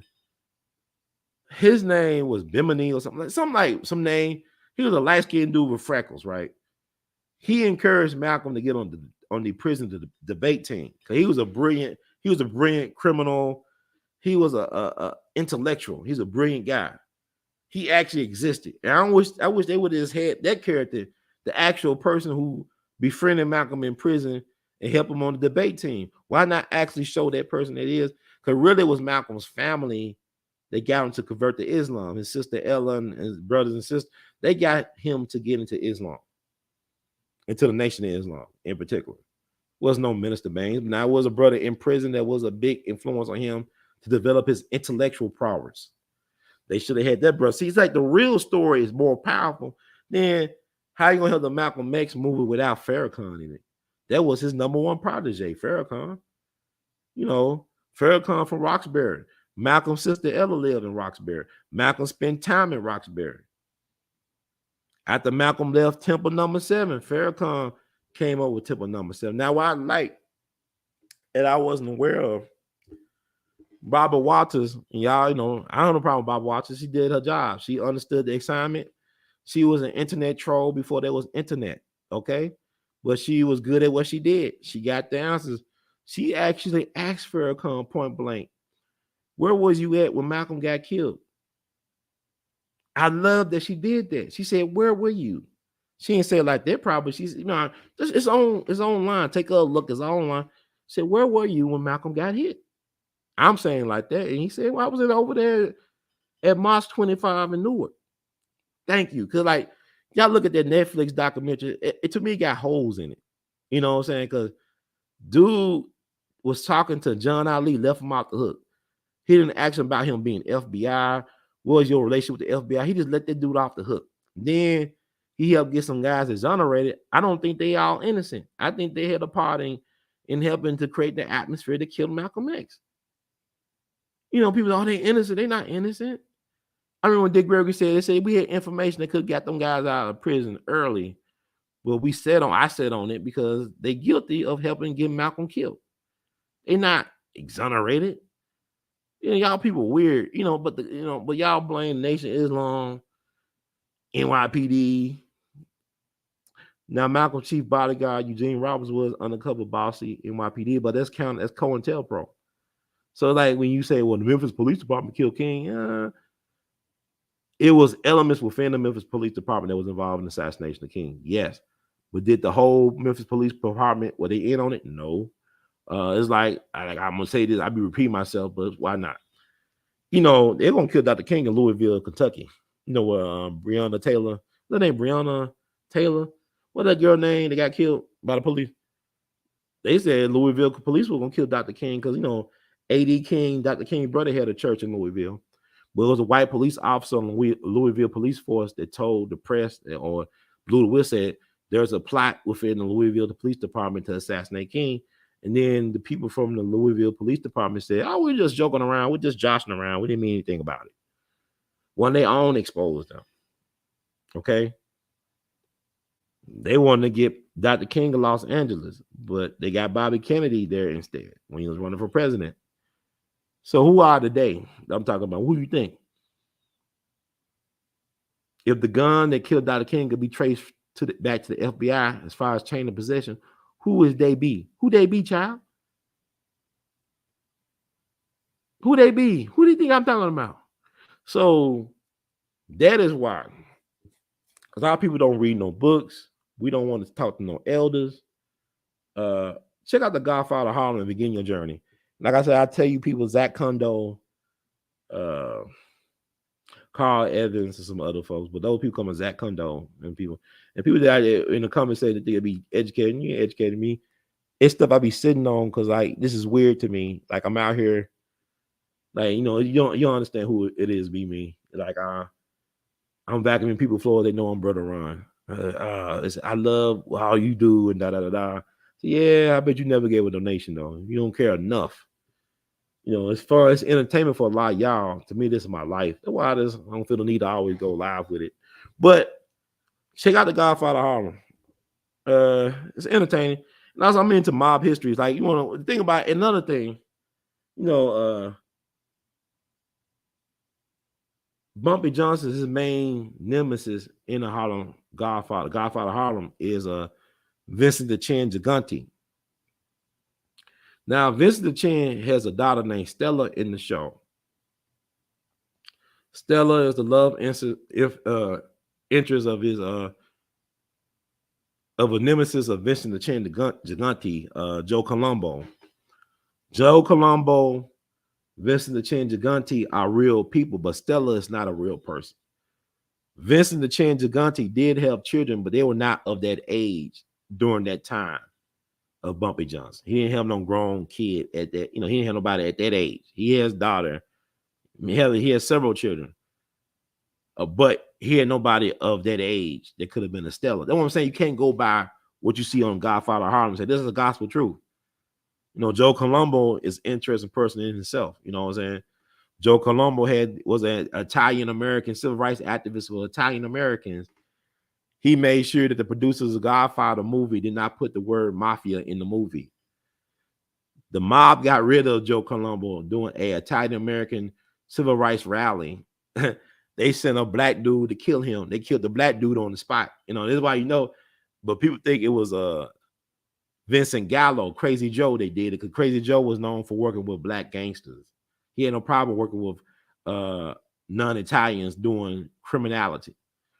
But it probably was Carlo Gambino. Carlo Gambino was sneaky with his because he didn't like this dude bringing all this attention to their organization, this thing of ours, right? Even though Joe Colombo was saying not all Italian Americans are in the mafia, which is true. And then he was trying, he was like, this is during the time of the 60s where everybody was trying to advocate for their group and stuff like that. But they're bringing too much heat on the mob. Like Carlo Gambino was not an American citizen. He snuck over to America back in the 20s. He never got his citizenship, but he owned all these businesses and controlled all these unions and had a mansion. So this is the American dream for a dude, but it's an American nightmare for the folks who built the country, right? You see how that works? It's like I had saw an interview that Mike Wallace did with Joe Bonanno back in the 80s. Joe Bonanno was the head of the Bonanno crime family. It still exists to this day. Joe Bonanno died in 2002 at the age of 96. He was living out in Arizona, living out his golden years. Joe Bonanno was from Sicily. Now, Mike Wallace interviewed Joe Bonanno back in the 80s. Joe Bonanno sounded like he was fresh off the boat. I couldn't understand what the hell. He'd been on here for decades. He still sounded like he just came out from Sicily off the boat the day before. His sons were educated, like Bill Bonanno, very well educated, very well spoken. But his father, he sounded like an immigrant. He'd been over America for decades. So it's funny how that works. It's funny how it works, man. But anyway, okay. And Paul Sorvino did a great job as Frank Costello. Frank Costello, the prime minister of the mob. Paul Sorvino, we lost him. We lose Paul Sorvino last year. He died last year, right? Paul Sorvino. He was a great actor. But he played Frank Costello. And they written him out the show, I guess. Anyway, yeah, check out The Godfather of Harlem. Interesting show. So I guess that does it. Let me see. Look over here. This comment section. What y'all talking about?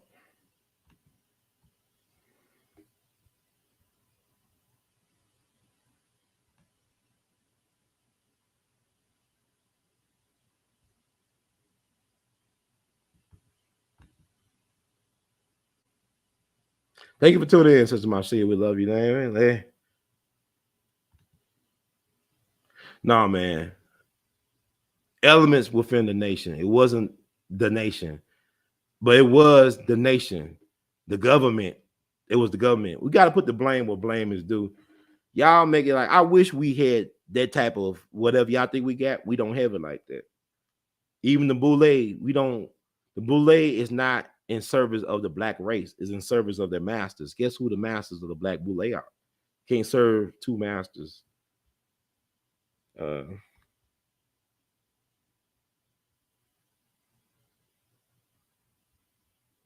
I got StreamYard. What you talking about? This is StreamYard.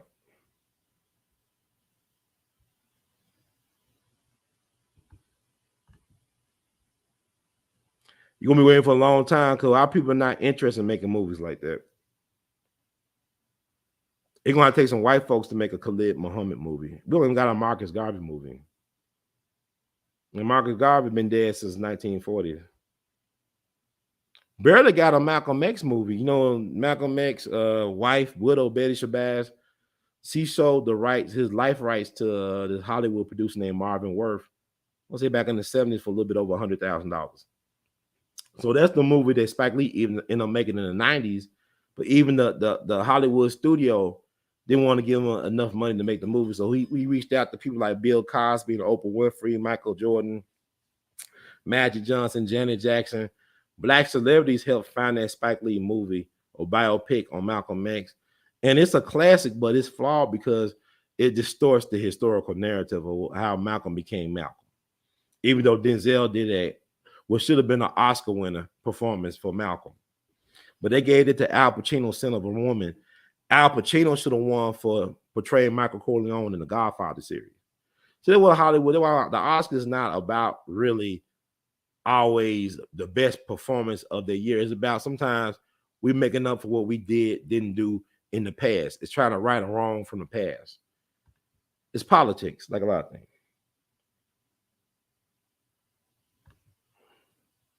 Gil Noble was afraid of Malcolm's shadow when he was alive. That's the problem. That's why Gil Noble devoted so much time after Malcolm died to interviewing colleagues, even adversaries of Malcolm, to get the full picture of Malcolm. And also he spent a lot of his time trying to find out who did Malcolm in.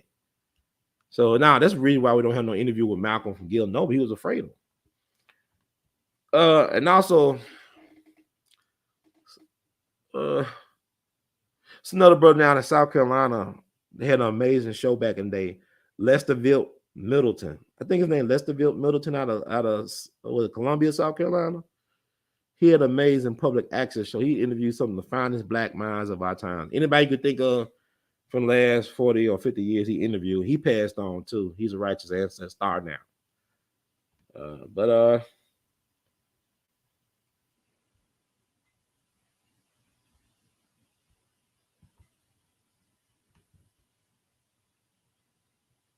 Yeah, like it is. Thank you, sir.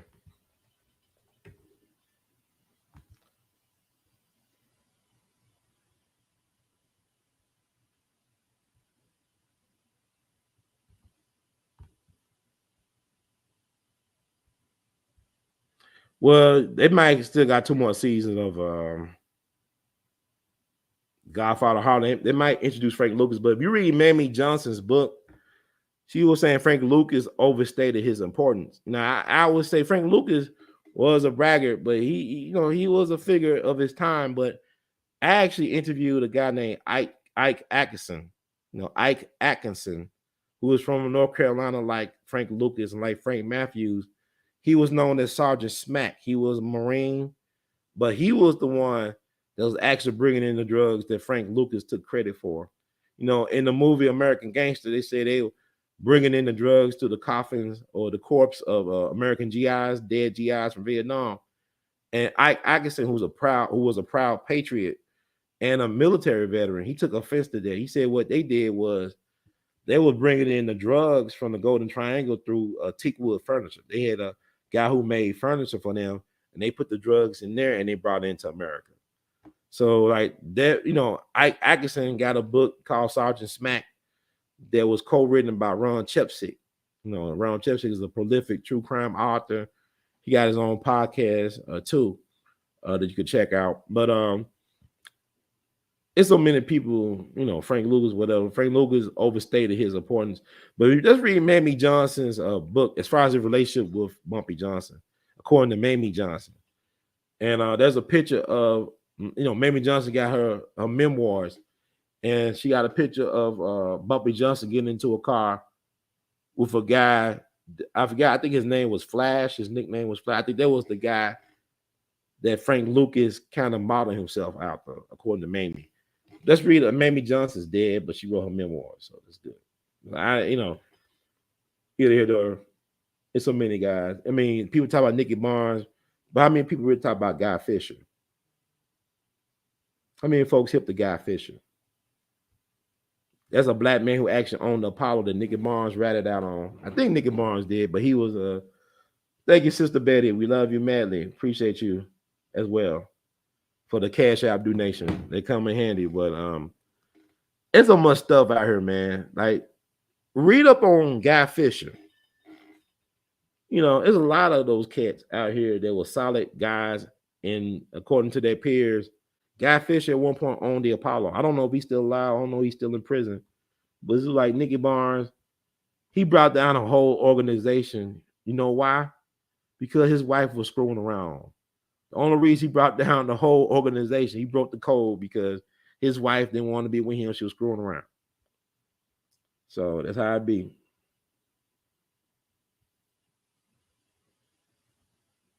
Donnie Williams, I think you an agent, dude. You funny, not funny in a good way, but you, I tolerate you. I tolerate fools. This shit got fishing free.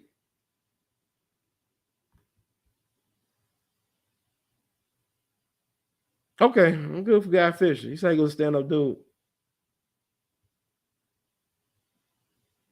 And if Diana Ross had social media back in her primes, it should be like Beyonce wouldn't have nothing on Diana Ross. You got a lot of Diana Ross stands to this day. Even Donna Summer, they got this Donna Summer biopic. I don't know why they should have had Kelly Rowland play Donna Summer. I just like when you don't control your story, then they can say whatever they want to say. Because even with the flaws of the Godfather of Harlem, it still let you know who actually killed Malcolm X, who brought drugs into the communities of black folks. Just before Freeway Ricky Ross, the government been putting drugs in the black community for decades.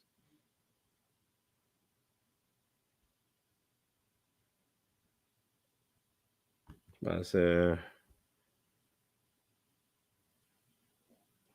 well, they stole a lot of land from black people in Mississippi. You know, Mississippi didn't do what they did with the white sponsored state terrorism or the state sponsored white terrorism.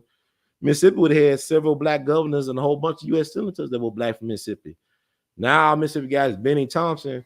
He too busy talking about Trump on January 6th, but Jackson got no clean drinking water, and they doing all types of land grabs and funny business down in Mississippi, from my understanding.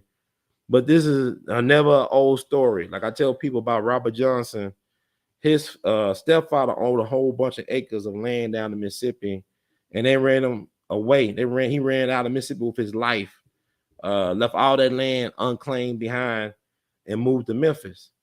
Like I tell people about, you're talking about that 1,000-acre ranch them black folks own in Colorado. I talk about Isidore Banks all the time on the show. Y'all need to look up Isidore Banks. I did a lot of content on Isidore Banks. This man owned 3,000 acres of land over in Arkansas, Marion, Crittenden County. They lynched him, castrated him, burnt him at a tree, took all his land, took his money out the bank, everything. But anyway, all right, thank you all. I appreciate y'all. Love y'all madly. Like the words from Brother Herb, please spread the word. YouTube, We All Be TV. That's YouTube, We All Be TV. You can also cash out your support, $ R2C2H2. Cash out, $ R2C2H2. Thank you, Sister Betty Jones. We love you madly for being a true supporter. And also the other people who've been donating through the mail and through other means. Trust me, it's coming a long way. Got to pay off some bills and keep their P.O. box, because they really raised. It's weird with the postal service. They really raising the cost on them P.O. boxes. This is ridiculous. Like, it's just insane. But anyway, I got it now. But PayPal, PayPal, Google Pay, or you can Zelle your support. Use the email r2c2h2@gmail.com.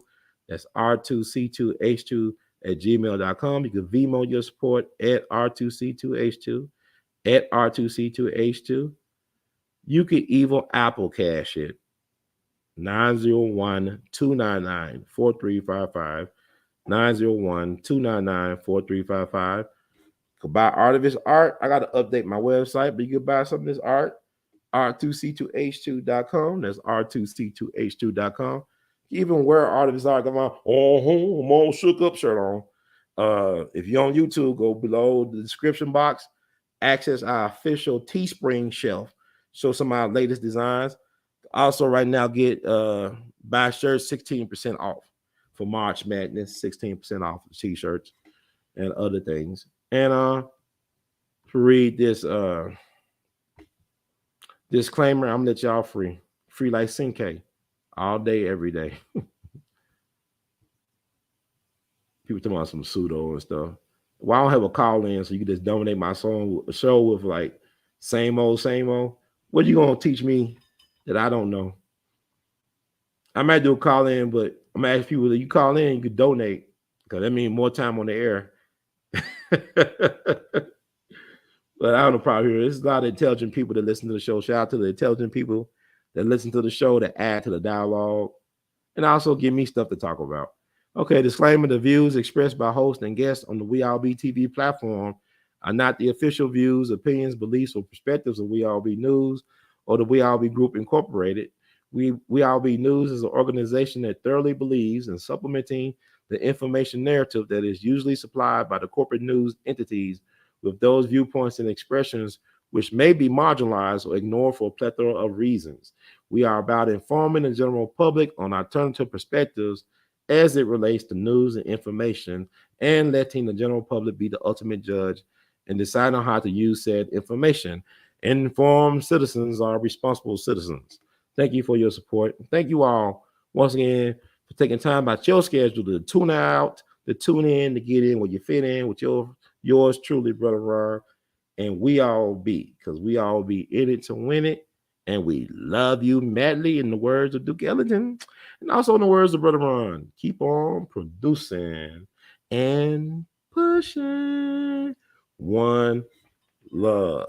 See how it works.